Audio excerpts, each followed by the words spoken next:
topics, guys. We got some good stuff. Russell, what's your silver medal topic? My silver medal topic for this week, unfortunately, it's kind of somber. Longtime Blue Jays and Phillies starter Doc Halladay died in a plane crash this week.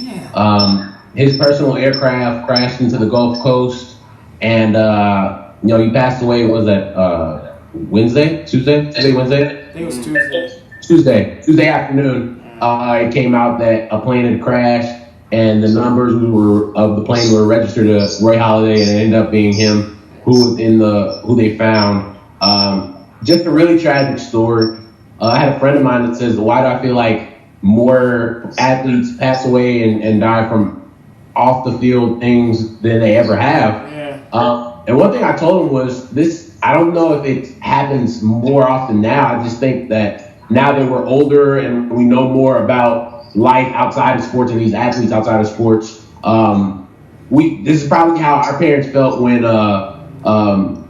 like a guy like Thurman Munson, who was the MVP for the Yankees in the 70s, and he died, or Roberto Clemente. Yeah, I was going to say Roberto was the biggest one.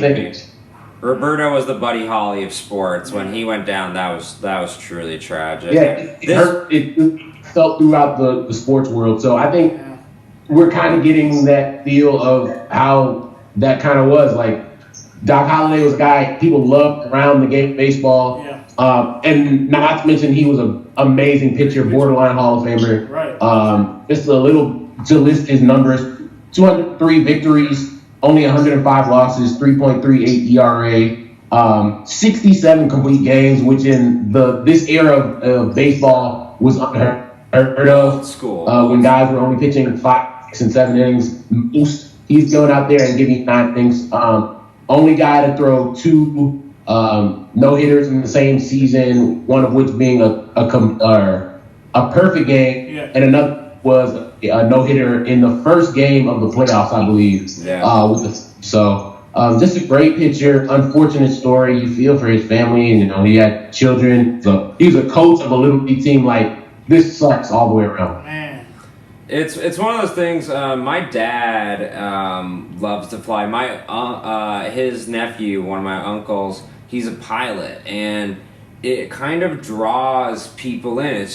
It's one of those things. It's really beautiful when you do it, but it is incredibly dangerous. And the smaller the plane, the more dangerous it is, and it is really unfortunate. And in Florida, I know when I went to see my girlfriend in Florida, the way the weather changes, there's like they joke that the weather's schizophrenic all the time there, so you get like patches of lightning, and so it's really bad. And in Florida, who is that? I feel bad I forget this guy's name. Who was the Marlins guy with the boat who died? Jose Fernandez. Yeah, Jose Fernandez, just a great talent, a pitcher too, and he went out in a similar accident but with a boat, and it's a real shame, but in the end, these guys want to live after their career is over. Mm-hmm.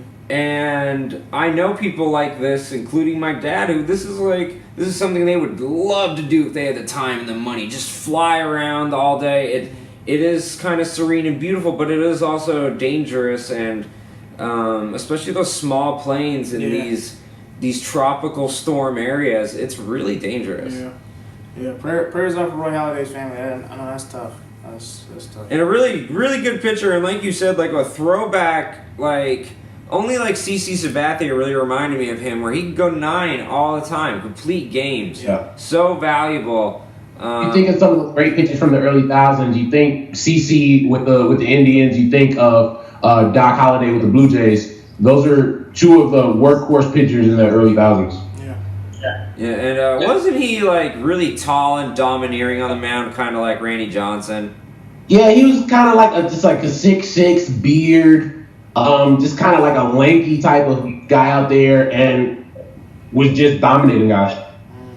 I always just was impressed with how no nonsense and how he was just professional out there, and he was on some pretty bad Phillies teams too, and I don't think he complained that much. So. It's a real shame, and rest in peace, Doc. And he had a cool ass nickname too. I gotta admit, Doc Halladay. That's cool as hell. What a shame, but